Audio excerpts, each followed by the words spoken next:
Tonight, Doctor Strange and Spider-Man 3. More details on the HBO Max Green Lantern series. And a CGC reveal on Comic Book Canon! Welcome to Comic Book Canon. It's Friday, yet again. And here we are, talking comic books. All the things that we love about comic books and all the things relating to comic books. As we do each and every week, I'd like to bring in my partner in crime, my friend, my co-host, Chris. How you doing, man? Hey, happy Friday. What's going on, everyone? I want to remind everyone, if you aren't registered, go register to vote. Do it. It's that time. We are less than a month away from the elections. No matter what party you support, no matter what ideas, beliefs, it is your right to vote, and you need to exercise it. Correct, Chris? Absolutely. Had to get that out of the way. Ironically, me and you today, Jeff, we're rocking the red, white, and blue, kind of balancing each other out, showing the symbolic image of why everyone needs to go out and vote and let their voices be heard. Definitely. Wherever you are across the globe, though, we'd like to hear your voice as well, because we know we do have a few of you. I do believe Raider Bear is from Australia. So anyways. Down under. Down under. All right. However, we got a lot of stuff to dive into today. Really excited about today's show. Again, not a lot of news, but a good quality news. Am I correct, Chris? Because we'll start with you. Absolutely. Here we go. Yeah, well, I mean, blows me out of the water to hear some Spider-Man news. Benedict Cumberbatch bringing his Doctor Strange to Spider-Man 3. Awesome stuff, in my opinion. The Hollywood Reporter did confirm that Cumberbatch will be reprising his role as Doctor Strange for the new Spider-Man film, opening up a world of possibilities for where the direction of this film might take us. I mean, look, we have the multiverse of madness coming. Does this mean that Doctor Strange is going to lead Peter Parker into a different dimension that allows him to meet up with Venom or maybe Tobey Maguire, right? Who knows? We know that in the comic books, Doctor Strange also helped Peter out when, after he revealed his secret identity to the world during the Civil War event. Doctor Strange cast a spell, so the world forgot that ever happened. Lots of fun stuff could happen. This is definitely exciting for me. I mean, we don't have any plot details released as of just yet, but the film is beginning production this month. So just great things for Spider-Man 3. I mean, we just got the Electro, Jamie Foxx announcement. So lots of different things going on here. Yeah, the possibilities are actually endless, considering how they are going to explore the multiverse in the next Doctor Strange film. So this will be before Doctor Strange sequel. So maybe it ties in, like Spider-Man 3 will tie directly into the Doctor Strange, into the multiverse. Here's the thing, Chris. I don't want this, and I've seen a few of these comments on the internet. I don't want to see somehow Peter Parker just ends up into the Sony universe and just stays there. I would prefer having the opposite happen, where it opens the door to the Sony Marvel universe officially coming in, because there have been hints of that with the Morbius trailer and Michael Keaton's Vulture appearing in that trailer. So I'm hoping for that scenario as opposed to the other one where we lose Spider-Man because he belongs in the MCU. Yeah.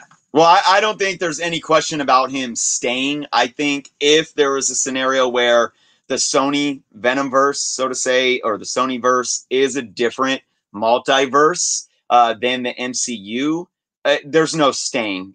They're going to be going back and forth if that's the case. But there's the other option. If they do exist in another universe, maybe Venom finds himself in Spider-Man's universe. But yeah, take into consideration like what you said. I mean, we already saw Michael Keaton's Vulture talking with Morbius. We already know that, Carnage is in the same universe with Venom. So trying to kind of like maneuver all them around would be kind of crazy. And why is Michael Keaton's Vulture already over there in the Sonyverse? So but hey, look, we're gonna probably hear tons of this talk. I think more so than not is the Tobey Maguire and Garfield talk about that type of multiverse happening. I think all of that is extreme speculation, rumor, and I think the chances of it happening are probably slim because I think you probably agree with me here.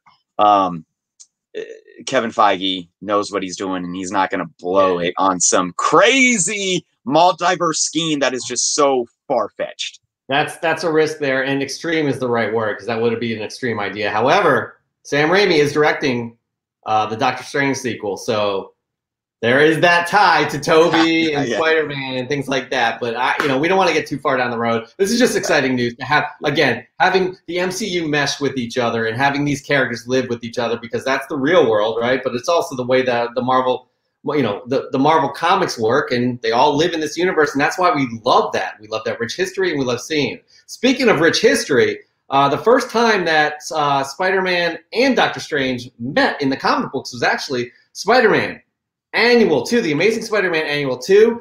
If you guys want to go digging for that, it's a reasonable price raw. The average raw sales for this based off of cover prices data is $57 raw. The highest graded CGC slab of this book is a 9.6 at $3,200. So that's pretty pricey, but it's pretty cool that, we could all go back to this moment in history when they actually do first meet. So anyways, exciting stuff in the MCU as usual. Any news we get about the MCU is exciting, but any news we get about DC is exciting as well, because we just got details off of a series that we knew was going to happen. HBO Max is we heard that HBO Max is developing a Green Lantern series. We didn't have any more detail than that. We didn't know who they're going to focus on, but now we do. Now we have more details, and this is exciting. HBO Max Green Lantern series will be a 10-episode series exploring the history of those that have joined the Green Lantern Corps. Produced by Greg Berlanti and Seth Grahame-Smith, it'll tell the stories of Alan Scott, the original Green Lantern, Kilowog, Guy Gardner, Jessica Cruz, Simon Baz, and Sinestro. Written by Graham Smith and the Arrowverse architect Mark Guggenheim. Now, here's the official press release from HBO Max. DC, Berlanti Productions and Warner Brothers Television comes a bold adaptation of the iconic comic book franchise, a saga spanning decades and galaxies. Green Lantern will depict the adventures of a multitude of lanterns, including Guy Gardner, Jessica Cruz, Simon Baz, and Alan Scott, Earth's first Green Lantern, who is true to the comics as a gay man, and many more. The series will also include fan favorites such as Sinestro and Kilowog, and will also introduce new heroes to the ranks of the Green Lantern Corps. Chris, man, this is exciting. I've always loved the Green Lanterns. I've always loved the Green Lantern Corps, so I'm really excited about more detail on this. I think this has a lot of potential to be done right. There's a lot of interest coming from me for Green Lantern stuff, even though I've never really read too much of the books. But I do know that, understanding the mythos of it and just looking at what the film did, in 2011, which honestly, being honest here, I didn't think it was horrible. But the one thing that stood out to me was the inability to ground it. The realism that we see the MCU do so well with their films. Let's see, how do we take these characters in live action and really bring that realism and that depth? I really see this take bringing that element into these characters' story and universe and world and making it work this time around. Definitely, Isaac Maynard. I'm really excited to see this. I'm a huge Green Lantern fan, as am I. I loved reading back in the 90s. I think it was there were a few miniseries with kind of revamping Hal Jordan's his origin as the Green Lantern. But speaking of Hal Jordan, there's not one mention in that press release of Hal Jordan, John Stewart, or Kyle Radner. I find that fascinating. Well, at least Hal Jordan and John Stewart they're iconic in the Green Lantern lore. So there's no way, I'm sorry, there's no way they're going to go through the series, whether it be season 1, season 2, season 3, whatever, how long it lasts, without having Hal Jordan as a part of that. I'm sorry, that is not going to be the case, in my opinion. You can't do a proper Green Lantern series without Hal Jordan. Yeah, it could be a segue into bringing Hal Jordan into a film. So where we learn the backstory of the Green Lanterns, and that leads into bringing him into his own film. So that could work, and I think it goes to show how the DC Warner Brothers with the DCEU can really pull in HBO Max and really do what Marvel's been doing with Disney Plus. Yeah, I hope it does tie into the DCU proper. We'll see. Again, Batman and the Gotham City Police, the GCPD show, are not going to be in the DCEU from what we understand, but hopefully this does, because the Green Lantern is a cosmic element similar to the cosmic element that Marvel has, that it just opens up a whole new world, and I love Green Lantern, so I'm hoping for that. And for those that are interested in Green Lantern's and any of these characters' first appearances, this news came out today, and once you got on eBay, those prices shot up for a lot of these books. So we're going to give you some data here from Cover Price based off of the raw data before the announcement. It's probably gone up quite a bit since then. I would wait a few weeks or even months before you want to jump into this, because they're not going to start production anytime soon based off of COVID, and they probably have a bunch of pre-production yet to do. But here we go. So the first appearance of Kilowog is Green Lantern Corps 201. You can get that at an average of $5 raw based off of Cover Price. That probably will go down in the next coming weeks or months from what you see right now on eBay. A 9.8 goes for $120. Again, that's not a bad number for a 9.8 with Kilowog, who's pretty much a mainstay in the Green Lantern Corps. Jessica Cruz, she's a newer Green Lantern character. She first appeared in Justice League 31, $26 raw, and $170 at a 9.8. And Simon Boz's first appearance is New 52 Free Comic Book Day. The only data that they had on Cover Price was $2 raw, but I checked on eBay before the show, and it is skyrocketing. The prices are absolutely ridiculous based off of this announcement. Chris, thoughts? Yeah, I got mine right here with my A1 Comics stamp. Yeah, look, we got sales today within the last 2 hours. $17, $12 plus shipping, $19.99 plus shipping. 2 issues sold for $30. Get out of here. $14, $10. Yeah. So, yeah, $30. That one's signed by Jeff Johns. Cool. That's cool. Anyway, so yeah, I mean, already, you see. You see what's happening. To your point, Jeff, for those interested in these books, if you don't have them, just chill for a minute. See what happens in a week or two. And hey, at that point, if you could find a good high grade book, at least for this one, like for $5-6, hey, grab it. It's not breaking your bank, and it could go up once we get closer to some official announcements of production and casting and all that.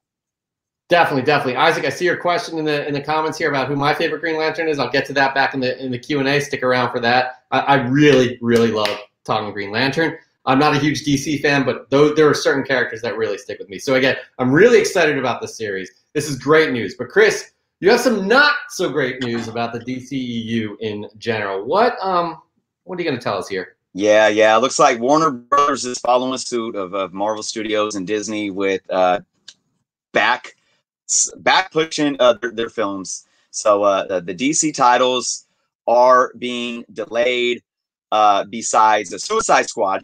But it's been announced that all their upcoming releases are being delayed. And let's go over the calendar here, guys. Batman, which, after seeing that preview, this hurts. That moves from October 1st, 2021 to March 4th, 2022.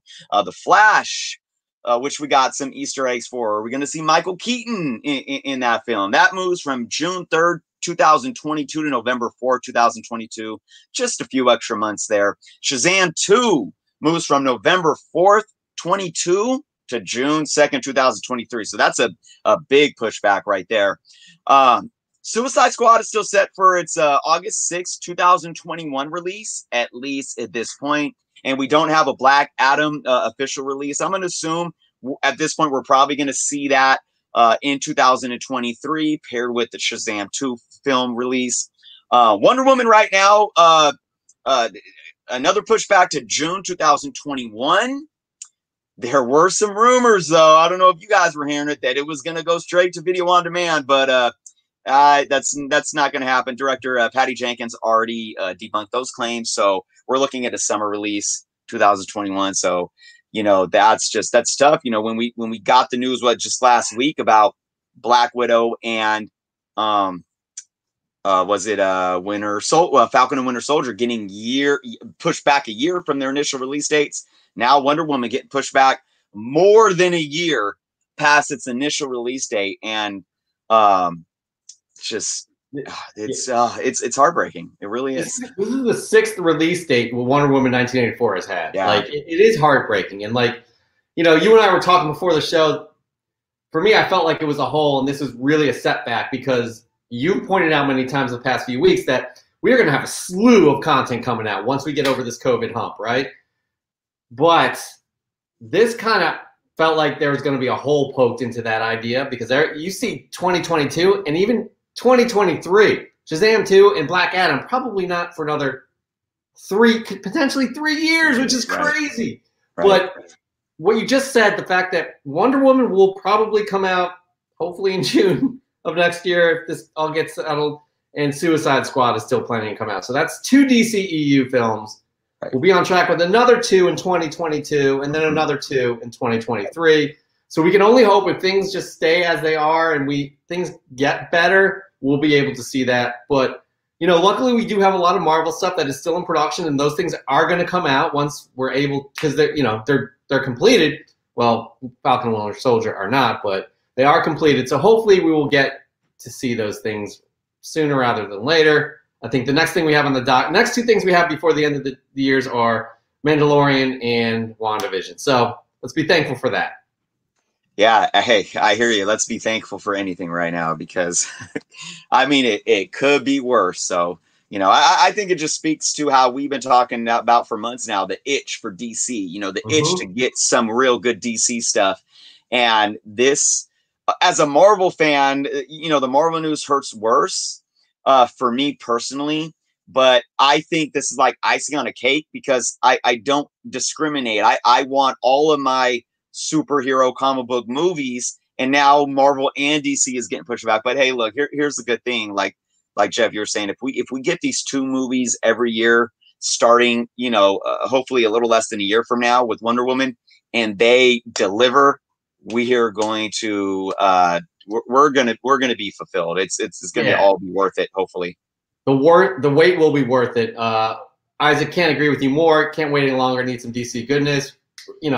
Really hyped off of their fandom event. So let's just hope for things to kind of get better all around, and then we'll start seeing this stuff. So, anyways, but speaking of seeing things a little bit earlier than we should have, Eternals has had many delays as well. That is a film that is close to completion. It should have come out next month actually, but will be pushed back to next year as well. That being said, we did get our first look at the main villain. The main villain named Crow, based off of a toy that a Twitter user found here. And as you can see, there's this alien creature here. His name is Crow. And if you're not familiar with the Eternals, Crow actually did first appear in Eternals #1. He is part of the Deviants, which is kind of like the opposite of who the Eternals are. They are, they're kind of like they're their enemies, and basically Crow specifically is he's an offshoot, or the Deviants are an offshoot of the human race created by the Celestials. He is one of the first Earth Deviants created. Besides being a shapeshifter, he is immortal. Now, this is what the toy version looks like, which is based off of the movie version. He doesn't really look that much like, what we've seen in the comic books. And, no need to be concerned because, it's rare that Marvel fails us, in my opinion. Chris, yeah. I think you'll agree with that, right? But this is what Crow looks like in the comic books. On the left, you'll see his first appearance in Eternals #1. On the right, you'll see a more modern version of Crow. In the packaging of the toy, though, he's described as a powerful deviant unlike any other the Eternals have faced over the millennia. And his appearance is the harbinger for a global threat. So that makes it sound like they haven't encountered Crow before, but they've encountered him in the comic books before. So maybe he comes off as a new deviant. I don't know. But I'm just happy to see something here, Chris, like Eternal wise, because we haven't seen anything yet. So this is kind of a nice little bit of a tease, so to say. Yeah, hey, into his original look, I mean, he had kind of a Wesley Snipes Demolition Man thing going on there with the futuristic sunglasses and stuff. So I don't mind them deviating from the original look, but that was bad. Yeah, I mean, we talked about this look. I mean, I wouldn't want this character, this antagonist, especially if he's the main antagonist, to be completely CGI'd up and just be completely alien looking like that. But look, he's a shapeshifter. He may take more of a humanoid form. What kind of sparked my brain when looking at it was kind of like what Michael Bay did with the Transformers, where I get what he was doing, trying to make them look more alien instead of just metal, but he did too much to where you couldn't even recognize them as Transformers. Yeah. So, I hope that isn't a situation here with this. I think the one good thing, regardless, well, one is trust the process, right? Trust Kevin Feige and Marvel Studios. Two is, I don't think this character is known enough from people to really look at him and say, "Oh, that's not that character. I'm mad." I'm, and let it be something to complain about. We just got to see the character on film and see how they, handle him. And I have hope. But yeah, I really hope that there's some shape shifting going on here. Yeah, honestly, let's just see how it plays out. Again, it's rare where Marvel has failed us with these types of things. And he may not even be the main baddie of the film, too. So it's he could just be kind of like just a lower tier kind of bit player. So we will see. But that being said, if you're interested in any of these first appearances of the Eternals #1 is where Crow first shows up, as well as all of these other Eternal characters. And it's really reasonable. This is a major key issue. And once this film comes out, it's going to blow up. But as of right now, cover price is raw data on issue #1, $54 for a raw issue is the average price. And, if you're looking for 9.8, it is pretty pricey, but not as pricey as you would think for something of, from, the Silver Age, as well as something that's going to be on the main screen. It goes for a little over $1,000 for a 9.8. So I would jump on this now, considering we're a year out from when the Eternals is actually going to air. Yeah. So, I mean, Chris, that's a major key. Well, yeah, it's a very overlooked key, and before there was any announcement on the Eternals, I mean, you could get this book probably for $10 to $20 near mint. That just goes to show that the knowledge of who the Eternals was very limited. There wasn't any speculation on it at all. So, but this is one of those keys, being that it's a Bronze Age book, that it's hit a threshold and it's not going to really go back down. I do agree. Now, keep in mind, when you look at that $54 average raw, that's going to have a lot of outliers from probably some sales before movie announcement. Yeah. I wouldn't bet on even getting a low grade copy of this book for under $50 at this point, but it's still there. You could still get some mid grades probably for between 50 to 100. And I do feel that's decent. We're in a situation with this book, kind of like I've talked about Adam Warlock books right now, where we got introduced, we know we're showing up, but then there's all these delays, right? With the Guardians of the Galaxy 3. So the value of that book is kind of is stagnating and sitting. I think you're probably seeing a little bit of that happen with this Eternals book right now because of these delays and everything. So, the demand isn't quite right there. You might see prices dropping a little right now to where, if you could find this book at a solid grade, and I highly recommend trying to go after, especially if you're trying to go after higher grades, try to find them raw and be able to get them pressed and clean and whatnot. Don't go after these ones in high grades already pressed, because those are probably going to be sellers and flippers that have already cleaned them up, pressed them up, are getting that grade, and are trying to hit above fair market value for them. Yeah, absolutely. Tom Tormey, good question. I'm sorry to say that I don't know much about the Eternals, but hearing all this is making me want to check it out. Are there any recommended storylines? We'll get to this at the end of the show with the Q&A. But I'll admit I didn't know much about the Eternals either. I read up on a few issues. There are some good storylines. Again, we'll get it to the end of the show. But that is the news for this week. It was a good one again. Solid news. Pretty happy with the quality that we're dealing with, Chris, and the announcements. 3 out of 4 ain't bad. Didn't Meatloaf sing that? No, it was 2 out of 3. My bad. Anyways, we'll be back with that again. We'll be back with more news next week. All right, moving on. Each week, we do a really cool segment with Tom Tormey, who is in the chat right now. His handle is at Cosmic Comic History on Instagram. You all need to check it out because every day he dishes out some juicy comic book history on his Instagram. But each week with us, he gives us a nice expanded version of these juicy nuggets of comic book related history. This week, he does not disappoint. We have Captain America. And did you know, we all knew that Captain America fought Nazis in World War II. But did you guys all know that he fought Nazis before World War II? That's right. And Tom will explain on his Cosmic Minute for this week. Check it out. Hello, everyone. I'm Tom Tormey from Cosmic Comic History, and this is your Cosmic Minute. Comic books have always reflected the society in which they were born into. Today, we're talking about how Joe Simon and Jack Kirby stood up to Adolf Hitler and the Third Reich. In his comic debut, Captain America is shown punching Adolf Hitler straight in the jaw. It's hard to believe, but this book, which came out in December of 1940, a full year before the attacks on Pearl Harbor, was a time when not everyone was sure that the Nazis were our enemy. America was in the grips of a Great Depression and a period of isolationism that had followed World War I. There were those who looked at Germany as a country on the rebound from the worst global economic depression in our history. Many in the Jewish community, however, were completely aware of Hitler's anti-Semitic rhetoric and actions. While pro-Nazi Americans gathered in large numbers in New York, a pair of Jewish writers and artists decided to take a stand. Joe Simon and Jack Kirby's Captain America #1 was a smash hit. Shortly after, the duo had threats and anti-Semitic remarks hurled at them. Upon hearing about the threats, New York Mayor LaGuardia personally promised protection to Jack Kirby and Joe Simon from the death threats. Fortunately, the duo were never physically harmed. When World War II began, the comic industry followed Simon and Kirby's lead. A special thank you to Jesse Simon of Simon Comics. I'm still Tom Tormey, and that was your Cosmic Minute. Until next week, be well and stay safe.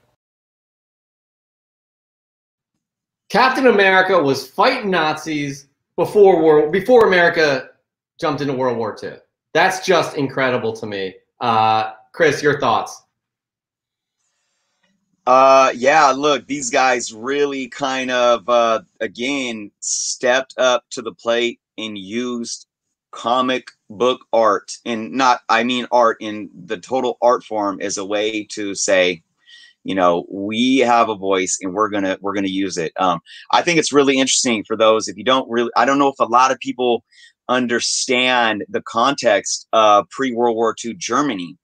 And how Adolf Hitler came to power, because after World War I, there was a huge economic recession, and the economy of Germany was in shambles and was crumbling. And through a democratic process, Hitler gained the a positive perception among the German people.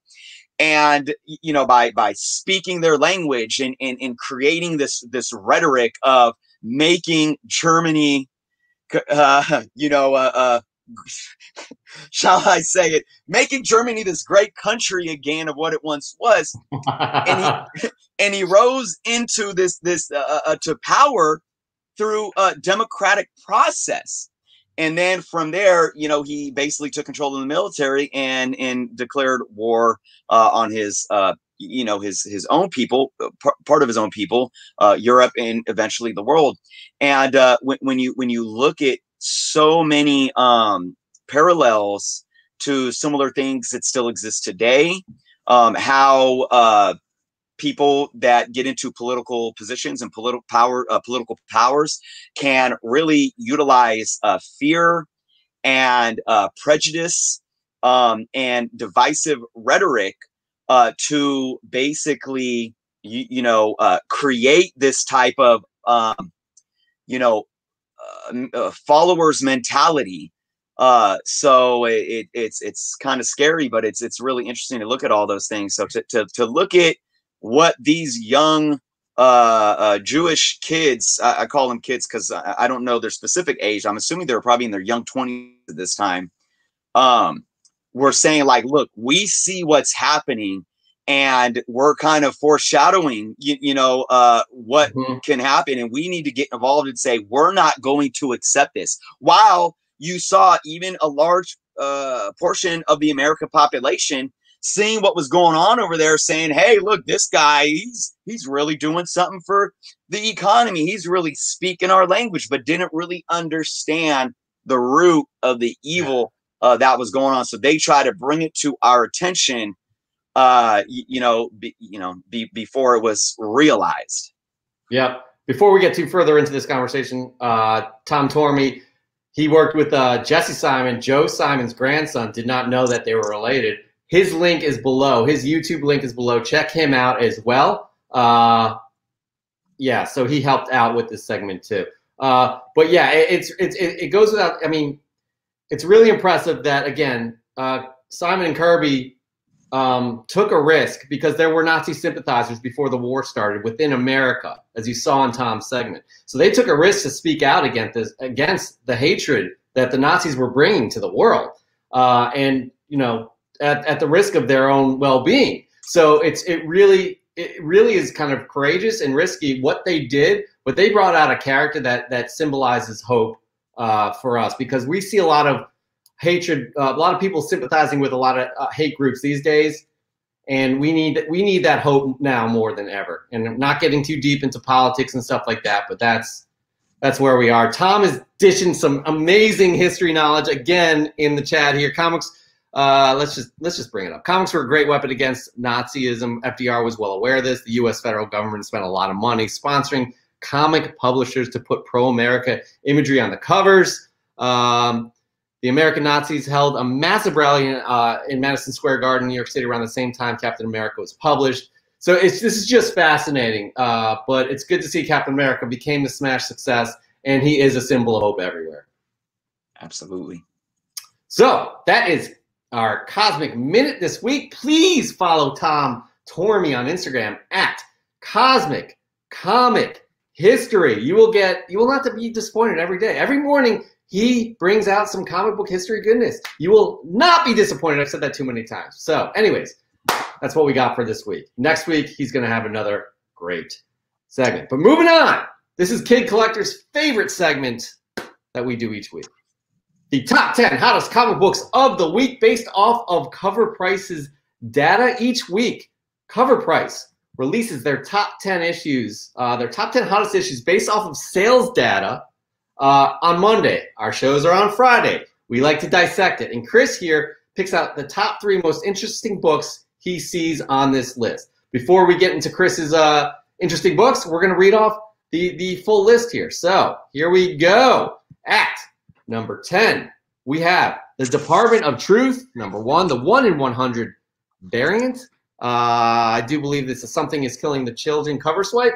Number 9 is Uncanny X-Men 221, the first appearance of Mr. Sinister. Number 8 is Strange Academy, number 2. Number 7 is Spider-Man, number 300, the iconic issue, first appearance of Venom, as we all know. Number 6 is Marvel. Number 12, the first appearance of Red Dagger.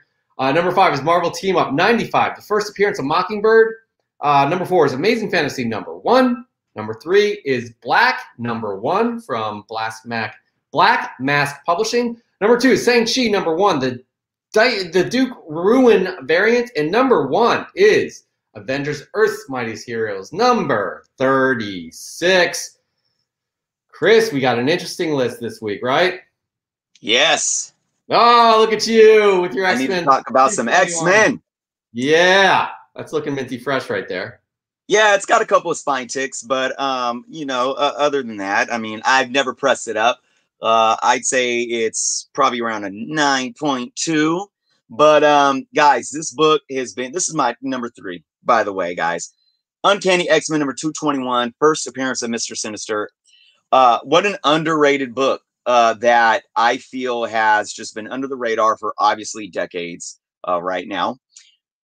Mr. Sinister is a character, and I've said this before, we've had over 20 years of X-Men movies at this point with no Mr. Sinister. And this is a character that I feel under the X-Men and under the MCU umbrella, Mr. Sinister can be done extremely, extremely well. When that happens, boy, I mean, this book is already getting looked at, and it's getting hotter and hotter. I mean, I picked up my book for probably under $5. I don't know how many years ago, but you know, this is another one that I think, you know, this is the first appearance where I think if Mr. Sinister was on the cover, it would have already had a higher value, similar to like Rogue's first appearance, where it's just the cover isn't very flattering. I mean, this is a flattering cover, but Mr. Sinister isn't on it. But expect this book to continue to slowly rise, just with the fact that you know, any X-Men rumor speculation right now is going to be hot, because there's tons of fans out there that are just waiting for the X-Men to show up, and they're just going to be looking at, oh,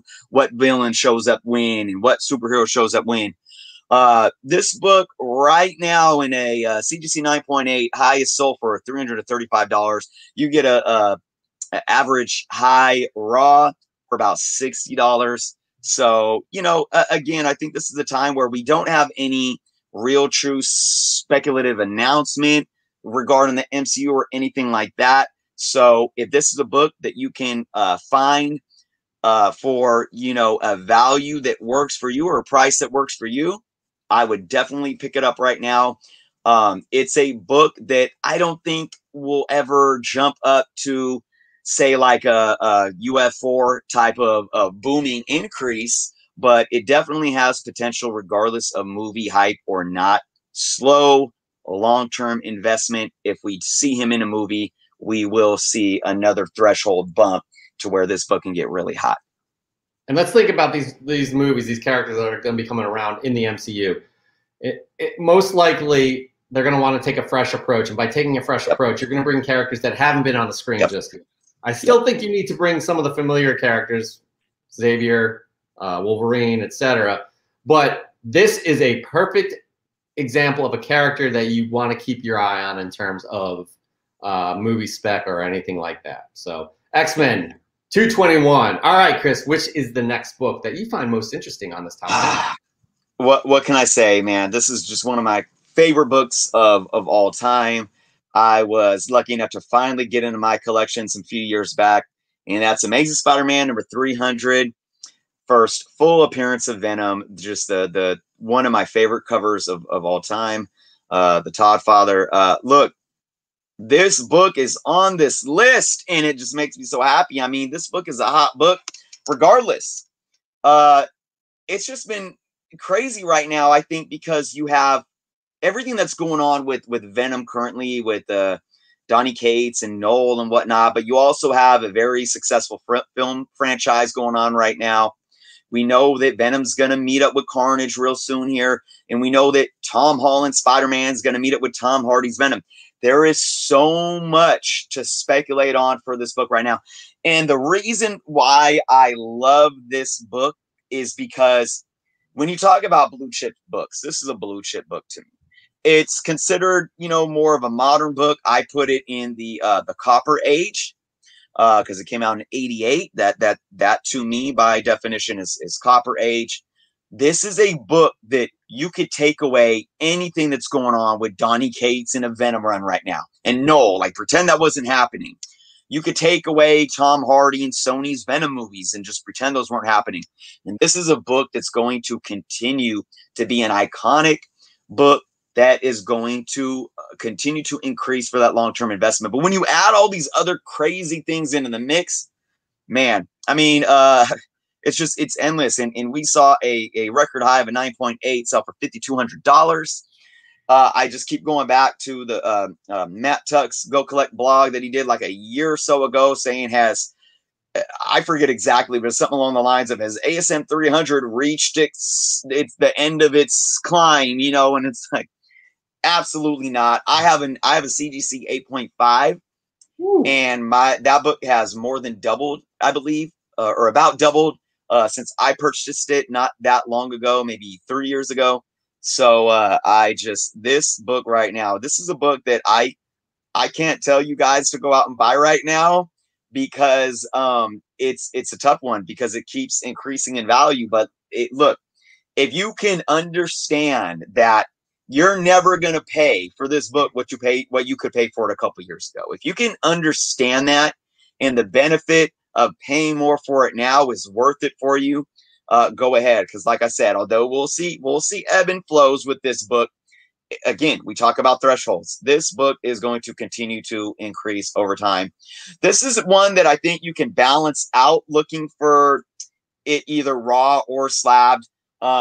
Being that it's a newer book, 30 plus years still, but later copper age, you could probably still find a good higher grade book under fair market value that you can press and clean up and spend that little bit of money to send it off to CGC or CBCS and hoping for that higher grade. Yeah, this is a book that I feel like is equivalent to Amazing Spider-Man 129, the first appearance of the Punisher, right? Yeah. You have he was a straight up villain when Venom was introduced. Now he's this anti-hero, and everybody loves him and what he does, and I mean, for good reason, because it's amazing what they've done to this character. So I think it's a solid investment as well, because his popularity will only grow. It's interesting because Collecting Chaos, I have no idea how many of those I've owned over the years. That's true, because there were probably a ton that were produced, and they're easily accessible in terms of how many were produced. But again, it's the demand is out there for a book like this, and that's why you're seeing $5,200 for a 9.8. So yeah, I love seeing that book up there as well. I have one. I have the one that I got off the rack. It's actually right here, and it's 6.5. I didn't take quite as good care of it as I did my first Deadpool, but I got this. I got this off the rack myself. So, anyways, yeah, we're gonna move on here to your last book, the third book of the week that you find interesting on this list. Here we go, Chris. Well, yeah. Before I get into my last book, no DC books, none at all. So I just want to give a big shout out to we have Marvel. Marvel's always there, but look, independent books once again dominated this week. Knocked some. I think there was only even one DC book last week. So we'll see DC. We'll see DC get back on here. It changes from week to week, but big shout out to all the indie books getting that love, and that just leads me right into my number one pick, and that is an independent book that you guys might not really have heard of, especially coming from a publisher, Black Mass Studios. This isn't Image, it's not Boom. This is more of a little guy, and it's Black Number One. This book came out in 2016. Black Mass Studios was founded in 2012. They've only been around for about 8 years. This book, I don't have this book. I'm going to go grab this book. If not, download the digital copy and start reading this. Because when I started reading about what's going on in this story, I was just like, wow, this is really, really interesting. Extremely fresh take on comic book writing, as well as implementing modern societal issues. Now, before I go into what the book's about, I obviously want to state why it's being heavily speculated on, is that the Black title was announced to be picked up by Warner Brothers for a feature film.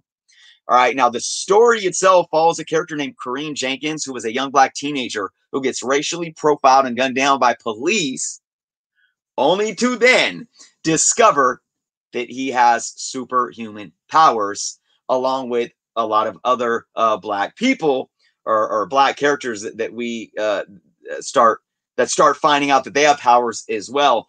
And it really kind of flips the script. You talk about these issues that have been going on about injustices, or making sure that we talk about racial profiling and all these things in the shooting or killing of unarmed Black or brown citizens, innocent citizens.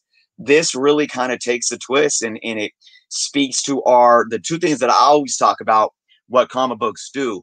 They really speak to our mortality in a way that we look into these bigger than life or larger than life characters that remind us of us, but yet have the responsibility of having these superhuman powers or so forth, right?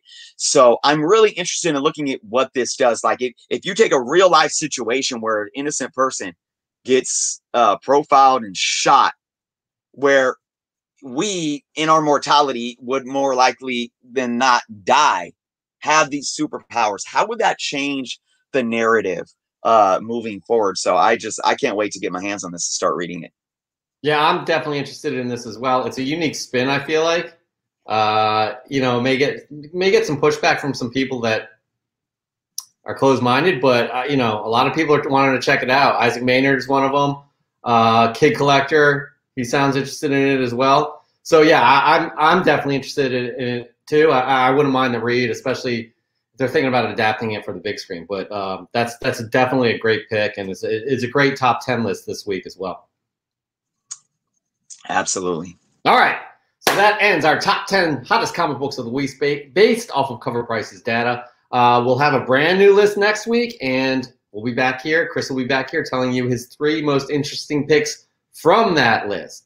Why don't you guys tell us what picks out of that list you're interested in as well in the comments. We'll talk about it in the Q&A. But moving on, we have something that we did a few weeks ago. Some of you may have been watching. Some of you may not have been watching. I've never sent books into CGC.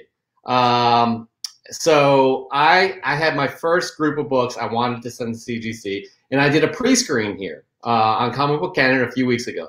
Y'all may not remember that, so we're going to refresh your memory with the pre-screen video here. Check it out. All right, so here we go. Here's the first issue. This is obviously Venom number 3. I'm really liking this issue. This specific copy right here. It is looking very nice, as you can see. Really nice edge right there. Corners are crisp and sharp. Right? Now, the back is looking good as well. Really nice. Really happy with this copy. See? But the one thing here is this corner right down here. See where my thumb is? There's a little bit of a crease, color break right down there. Not even sure you can see it on camera, but that will be the one. That's the one flaw I see. And I neglected to say that I'm going to get all of these books pressed and cleaned as well. But I'm really, I have high hopes for this one. So hopefully it will come back in a 9.8. All right, moving on. The next issue here, this is a very rare first appearance of a character that is about to blow up. And I mentioned her on the show, Kamala Khan. It's her first official appearance. Now, you can already see a few defects here, bottom left specifically. There's no color breaks though. I mean, that cover is looking crispy clean. Corner's a little dinged up, a little bit. This is a very hard issue to find in a 9.8. There are 1,100 copies of this specific issue. This is a second printing, 1,100 copies of a first appearance for a soon-to-be major character. It's a little dinged up down here on the corner. Corner here is looking very nice. Back is looking great. Not much going on there. Actually, I'm sorry. This is not looking too great down here. I'm hoping that could be pressed out a little bit. But it's still in really good condition. So again, I have high hopes for this. If not a 9.8, I'm hoping 9.6. Again, 1,100 copies for the first appearance of Kamala Khan, aka Miss Marvel. Very hard to find copy in a 9.8. And you'll see a theme here, because here is the regular version, 9.8, and already you can see a few flaws right here. But I'm thinking that a press is going to have it's going to have a great benefit for it. There's no ticks, no color breaks at all. Actually, there's one maybe down here. These issues are hard to find in a 9.8 as well. However, there are 33,000 copies of this. That's still a low print run.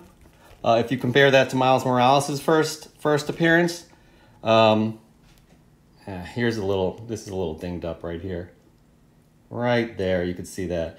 If you compare this to Miles Morales' first appearance, he had 77,000 copies, 77,000 print run. So, again, hoping this can all be pressed out. they're not any major defects. Yeah. So once again, all right, moving on. This is another blue copy. This one's a little bit warm, as you can see. Look at that top corner right there. Hopefully, again, a press is gonna help that one out. The bottom corner's a little dinged right there. Got a little bit going on there as well, but hopefully a press would be able to bring that back to its original luster. You can see a little bit of some sort of a crease back here, all the way down the book, hoping that'll get pressed out, and then in this corner as well. And then another red label copy. This one, few little color breaks on the spine, just a few. Little dinged up corner right there. Maybe a little indentation in the top right. Bottom left is looking good. Back is looking good. As you can see. But again, this will benefit from a press as well. All right, so after doing that video, I'm like, these books are in way worse shape than I thought, and thinking I was gonna get a 9.8 on any of these was absolutely insane. So I was really kind of bummed out, especially when I did send them to get pressed, and I sent them to a place called Premier Pressing, and I'll bring up I'm gonna bring up their website right here, premierpressing.com. So he did a pre-screen for me, Chris. Really, really nice guy. He said that Venom number 3 is going to go, his estimation 9.4. Both of the .1s, the red label ones, we're going to go for 9.2. And then the second printing, the blue label ones, the rare issue, those were going to go. One was going to go for 9.2, and the other was going to go for an 8.0. And that just kind of like, hit me right here. So. This is the first time I've done this. I'm not good at grading, obviously, but I sent them off to CGC and I have them all back here. So, Chris, are you just ready to check these out? Yeah. Now, I was noticing we're not going to know you had 2 of the red label and 2 of the blue label. So, yeah, I wanted to be able to look at the before and after on each and know, but we're not going to know that. But my take was, before the press. My guess, just from looking at them, I guess a 9.4 on the Venom. I guessed a 9.2 on one of the blue labels and an 8.5 on one of the blue labels. And then, the 9.6 is, I mean, the red labels I felt had a lot of stuff that if they got pressed, it can really clean those up to get those high grades. So yeah, I mean, let's dive into these and look, right, and guys, so, everyone watching, let us know what your guesses are, because that's part of the fun of this, guessing the grade here. Yep. The first one we got is the Venom, right? The Venom number 3, first appearance in Null. Chris, you said before the press a 9.4, right? Is that what you're saying? I was thinking that. Now, I was taking into consideration that it was getting pressed, but white, that's just white or black. It's really hard to get those 9.8s. I saw a little too much to say, for it to get a 9.8, that corner, obviously. But yeah, I mean, if you want to take me out and here we go. So yeah, it was this bottom corner that was really, really like not good news. And as you can see, Premier Pressing, they did a good job there. Again, there are a few little flaws there. I'll bring Chris back in here. Bishner says 9.6. How about the back? Can we see? I'm sorry, Isaac Maynard, 9.6. Anybody else want to guess before? Oh, Kid Collector, 9.6 across the board. Everybody, here we go. I've been keeping it from me. Chris, you ready? Can we just see the back real quick of the book?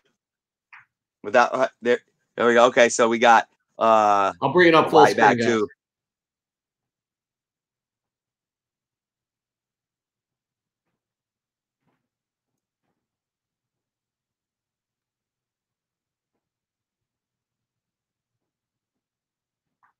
All right. Yeah. He cleaned it up. Again, it's hard enough to look at books on camera. It's even harder when they're in the case. But hey, I'm gonna roll with a lot of folks here. I think you did a good job on the press. I think with the press, I think that book is getting bumped up to a 9.6. 9.6. All right, here we go. Woo! You got 9.8. Awesome. Very happy with that. I really, honestly, guys, I really didn't think that color break was gonna make it a 9.8 at all. I was really bummed after I did that video with this one, actually with all of them. So yeah, all right. So the next one we have coming up, very happy, guys, very happy. Thank you, Premier Pressing, good job. Next one we have up is one of the red labels. Actually, we'll have 2 red labels coming up, so feel free to get your guesses in right now. Again, Premier Pressing, Chris from Premier Pressing said he guessed the 9.2 after his press. As Chris said, we don't know which book is which. I'm just gonna bring it up full screen here, Chris, and I'll bring you back in. A lot of the spine was dinged up. There were no color breaks. I don't remember any color breaks on this one. The corners were looking good. The back too. Back was like, there were some issues with the back actually. But the corners are looking all good. He did a good job pressing that out. So once again, Chris from Premier Pressing said it was going to be a 9.2. So is it now one of those had kind of a bit of a what I call finger crinkles and a bit of that ripple towards on the back, towards the opening of the back cover. So there's none of that going on this, whether that was this one or not. That back is smooth on this one currently in that same area. Yeah. Here, you want to check it out? You need me to go big here? I'll go big. No, other side, not the spine. Other side. There you go. God, this is so hard, guys. Yep. Really difficult. That's smooth. That looks smooth, man. All right, so what are we guessing, guys? Tom, Kid Collect is going 9.0. He's going less than Premier Pressing, what they said. Tom Tormey is 9.6. B. Schnur is at 9.4. Now, you said you still see some spine ticks, but they don't break color. I don't. No, I don't, actually. I think they did a good job pressing that out. Yeah. Isaac says 9.42, by the way. I'm going to say 9.6. 9.6. That again, good job on the press there because that's smooth. The only thing that might, in my opinion, bring that down lower than a 9.6 is if there is slight blunting to those outside corners that I'm not seeing on camera, but I'm sticking with a 9.6. All right, here we go. Raider Bear 9.4. Here we go, guys. Woo! 9.8. Nice. Get out of town. Nice. Here's the deal, though. Look at this bottom corner, though. You'll see a nick. I'm going to bring myself up. Yeah. You'll see a nick right here. Let me see if I can get that for you guys. It's definitely color break. It's right above my finger right there. I don't know if you guys can see that, but there's definitely a white spot right there. I don't know. That's crazy. It's a 9.8. I'm happy. I'll take it, right, Chris? Like, absolutely. Isaac Maynard, how on earth do you keep hitting 9.8? Hey guys, I still have 3 books left, and I'm going to try and actually expedite this a little quicker. I don't want you guys to hear me mumbling around. All right, so here's the red label again. Chris from Premier Pressing said that this was a 9.8 or 9.2 is what he said it would be after pressing. Go ahead, Chris. I just want to say this guy is doing a great job on his pressing, so I definitely recommend everyone go and check it out. But we got to talk to Chris about his grading skills, unless that's part of his business tactic. Because boy, I bet after hearing coming back, that's a good point. That is a good point. All right, so real quick, we're gonna just go through. I'm gonna go big here, Chris. This corner here is looking a little dinged up. But again, the spine is looking good. These corners are looking good. Right there. I don't know which one this was, what issues there were with it. The back, again, the back is looking, geez, you know, all these corners are looking great. I don't see any sort of wear on the book, on the back of the spine, or on the book either. So, again, he thought this would be a 9.2. You guys want to guess at this? Go for it. I got to stick with the 9. I mean, look, with those other twos being a 9.8, from what I'm seeing, this can absolutely be a 9.8. I'm thinking that that bottom ruffling could be from the cut, the manufacturing cut. Yeah. But I'm gonna still go with the 9.6. All right, Raider Bear says the same thing. 9.6. Isaac as well. Kid Collectors, he's definitely more conservative than everybody here. 9.2. All right, here we go. And I swear to God, I'm not pulling a fast one here, guys. I'm not these are the actual books I sent in. Very happy with the 9.8. 100%. There's 2 more books left because those blue labels were absolutely rough. Okay, these are the 2. They were. Yep. So again, premierpressing.com. Chris, he did a fantastic job if you guys are interested. All right, so here's one of the blue books here, right? I don't know which ones these are. One was in way worse condition than the other. So again, I'm going to go big here, Chris. We'll take a look at some things before I do. I'll tell you, these corners are looking good. Well, the top right corner, not so much. I mean, you could definitely see some wear in the top corner. There's a color break in the bottom corner, but it's not dinged up. The top right corner looks good. So here we go. So from what I see real quick right there, I'm going to go big here for you guys. You got a little wear right there, right? You have a color break in this corner right here. I'm not sure if you guys can see that if you look hard. So there's definitely a color break there. The issue's looking good. The spine is looking good. The back here, bring Chris back in. The back here, oh, yep, another little a color break right here. So let's take a look at that. Color break right there. I don't know if you guys can see that. So, you know, anyways, so let's just give it a guess, guys. How about it? Chris. I'm gonna what's that? Kid Collectors 9.2. I'm gonna say that one was the one that I thought would be the higher grade, the 9.2. Man, I'm gonna go with look, with your luck, I'm gonna go with 9.6 on this one. Just from what I see, again, I'll stick. I've guessed 9.6 on every single one. I'm sticking with it. So Raider Bear, same thing, 9.6. B. Schnur, 9.4. Isaac, a 9.4. Here we go. 9.6. Pretty happy with that because remember, Chris said that one of them is Chris from premierpressing.com. One of them was a 9.2. The other was an 8.0. So this, I think, would be the 8.0. Yeah. Let's see this one, which was the one that I guess this one to be an 8.5 beforehand. Okay. Bottom right, dinged up. See a little bit of wear on the bottom left. Something's going on the top right, and a little bit of wear on the top left as well. Let me check the back real quick. Not too terrible, but it also looks like some of the pages are eking out, if that makes sense. It's not even. So here we go, guys. I'll give you a little look-see. I'm going to go big here for you, Chris. So, yeah, as you can see, a little bit of wear right there.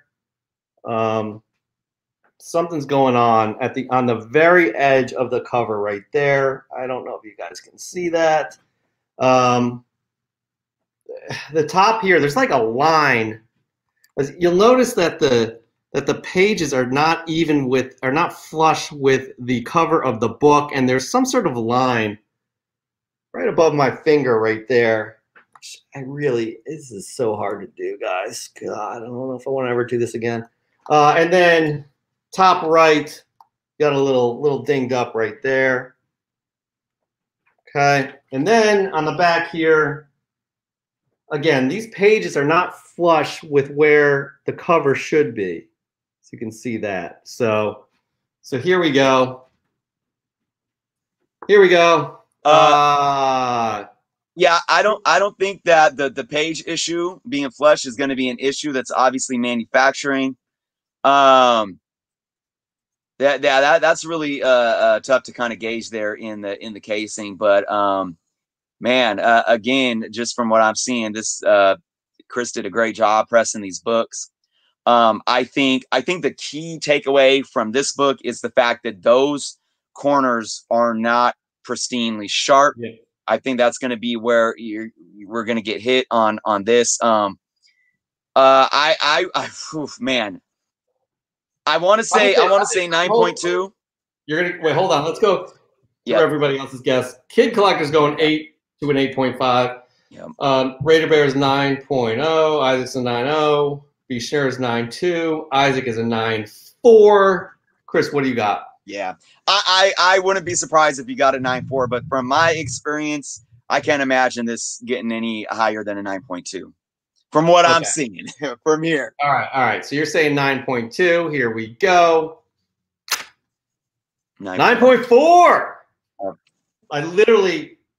Obviously I knew the grades beforehand, but I forgot about this one. I thought it was a 9.2 for some reason, so it was a surprise. So I'm pretty happy with that, actually. Very happy. Yo, it could be his model, but PremierPressing.com. Check him out, guys. Chris from Premier Pressing definitely hooked it up. He great dude, reasonable prices, and he was very conservative in his grading. But again, I'm pretty happy with that. Thanks for playing, everybody. That is our. Go ahead, Chris. You have final comments. Yeah, I want to say something because I want the viewers to understand this too. When you think about putting money into a press and clean, right? Now, I'm not one to suggest that you have to, I do it myself. I'm not, I'm sure Chris there does a much better job than what I do. I'm still a novice. I'm still trying to learn. So basically what I want everyone to really understand here is, I don't know what Jeff paid. We don't got to talk about specific pricing, but you guys can go look at what he charges per book and look at the value that whatever money Jeff put into each of these books to get press and clean, how much value came back, because he got 9.8s in what was it? Three books that I know for a fact would have not gotten a 9.8 if he didn't clean it. And I don't have the numbers off the top of my head, but the difference between a 9.6 and a 9.8 is usually, when you look at the market for key books, anywhere from 40 to 50% more. So if a book is worth $1,000, you're looking at a difference between 500 plus. Oh shoot. Is $100 to $600 if you're saying 40 to 60% more? What was it? Yeah, right. So no, it's not that. It's a 140% increase. So say for a Hulk 181, 9.6, $10,000, 9.8, about $18,000. So that's about man, maybe my math's off, but anyways, I've done the math on this before. Believe me, guys, the point that I'm trying to make is that he just got a lot more value back into his books by putting a little bit of money into getting them pressed and clean.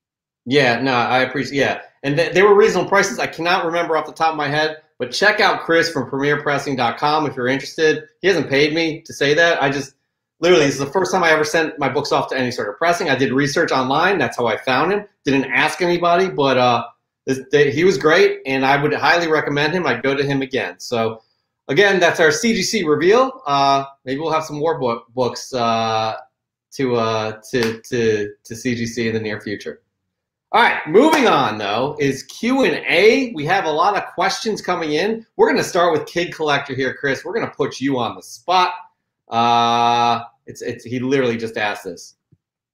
Chris, any new music coming out soon? Oh man, yeah, I just been look, I got a catalog. I got a lot of music that I can release that's already recorded, but I do have a couple of songs that I have promotional material and album covers done for that are just sitting waiting for me to release them. So I'm hoping by the end, before the end of the year, I release at least one more song. I got a song with both of them are with two amazing vocalists.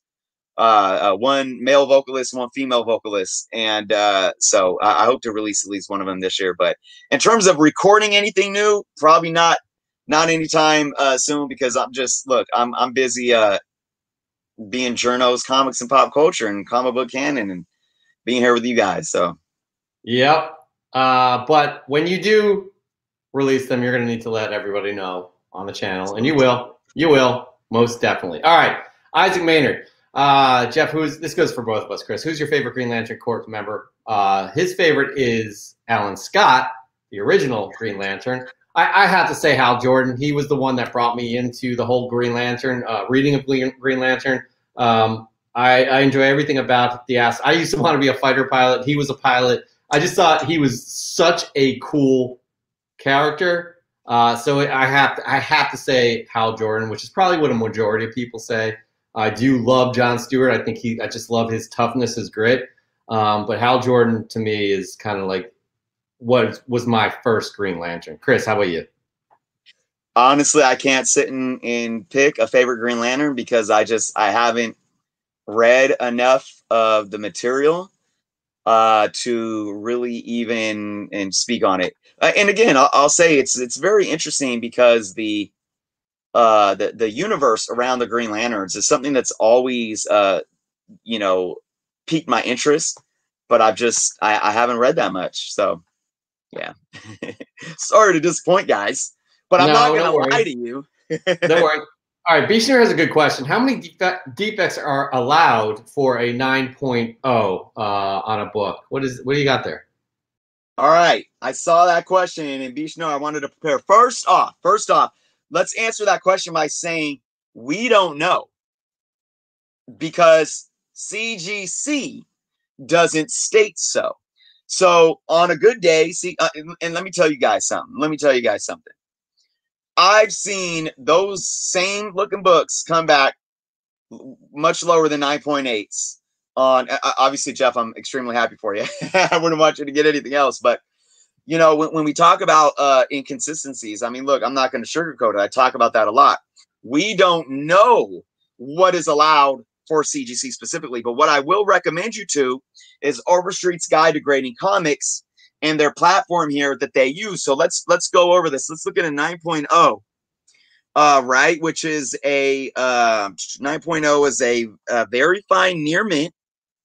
Okay, in the 9.0 range, or the range of defects for a 9.0 is anywhere from 4 to 6. So if you guys can see this here, it says very fine near mint right there by my finger. And you can go up. Is it that one or is it this one right here? Between 4 and 6, did I say? Yep, between 4 and 6.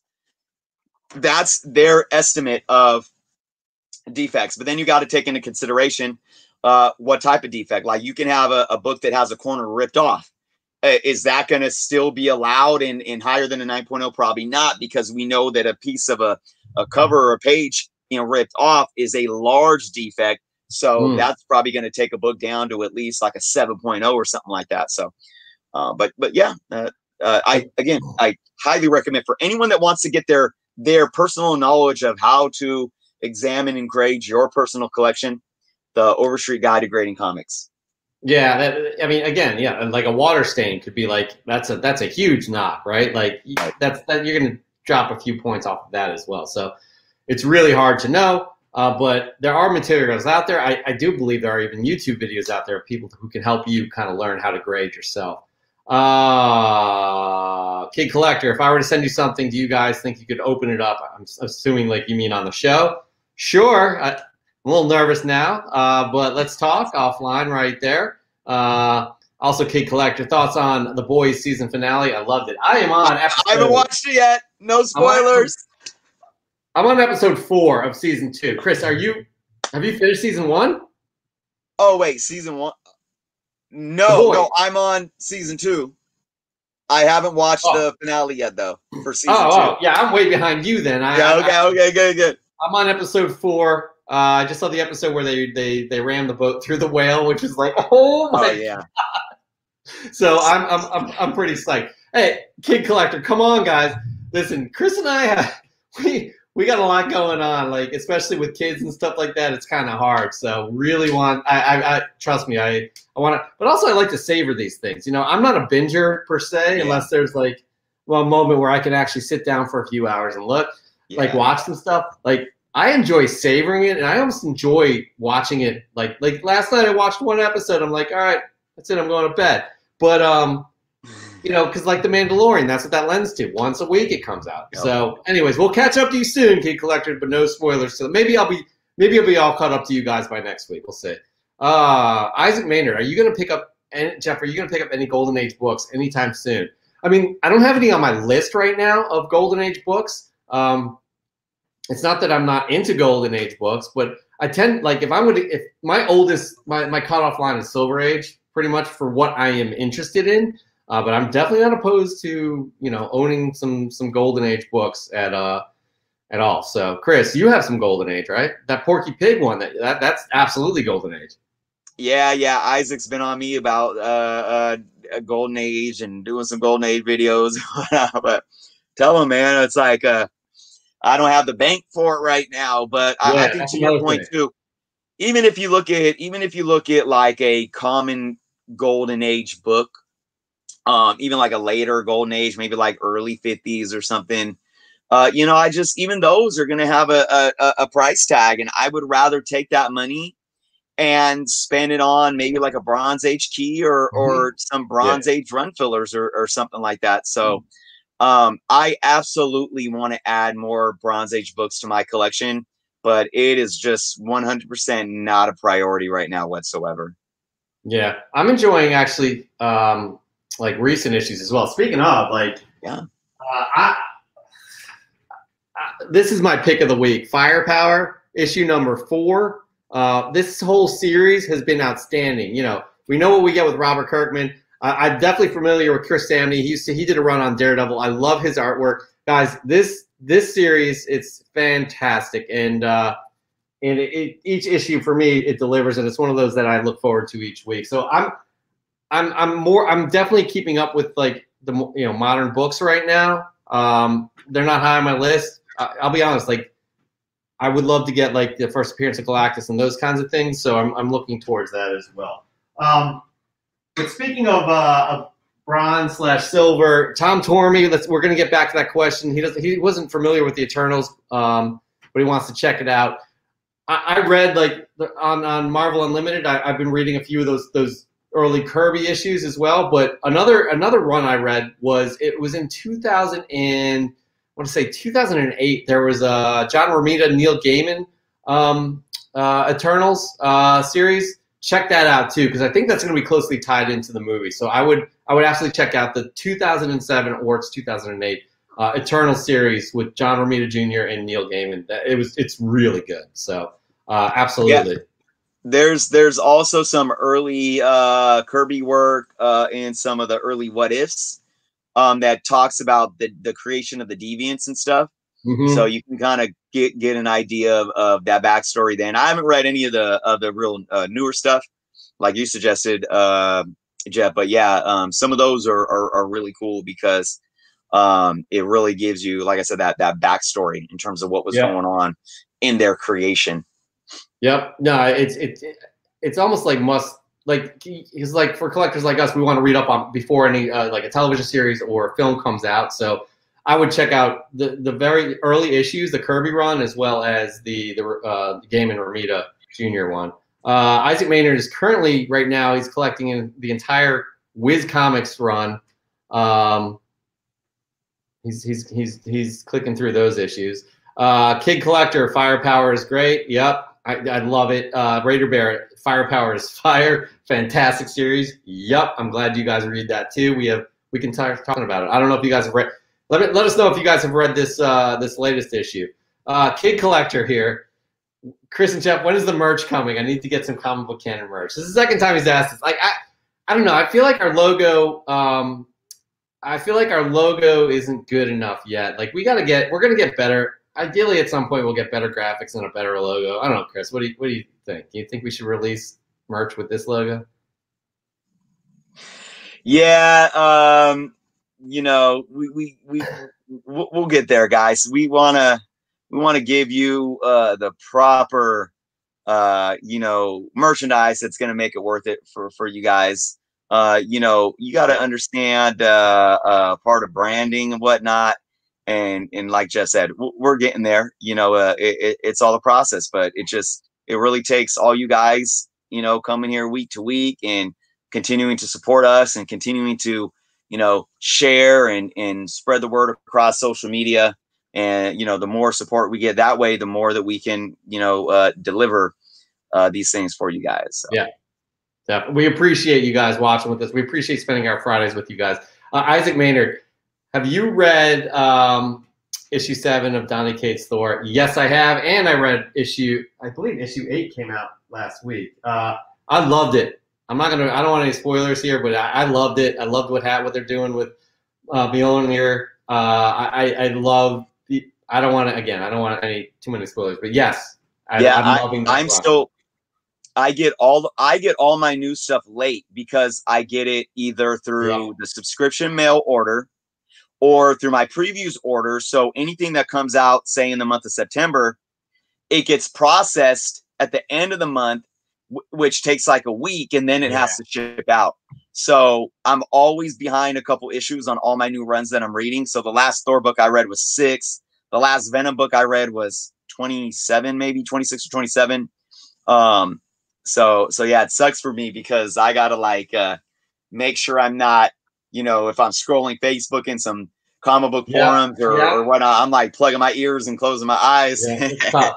It's tough, especially in this day and age. But I've been jumping on these new books like a lot.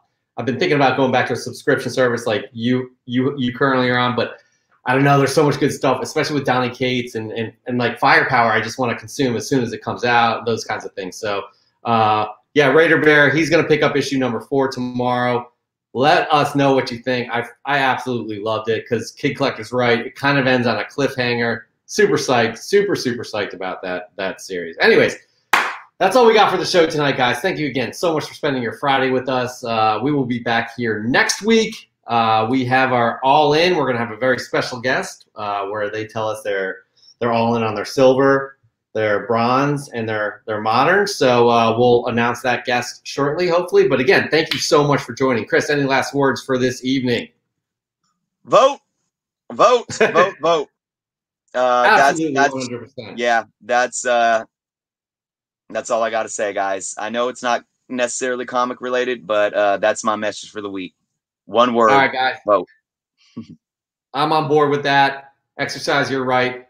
Living in America. If you are living in America and globally, make sure your voice is heard in your communities as well. Thank you again. We will see you next week. Until then, have a great week.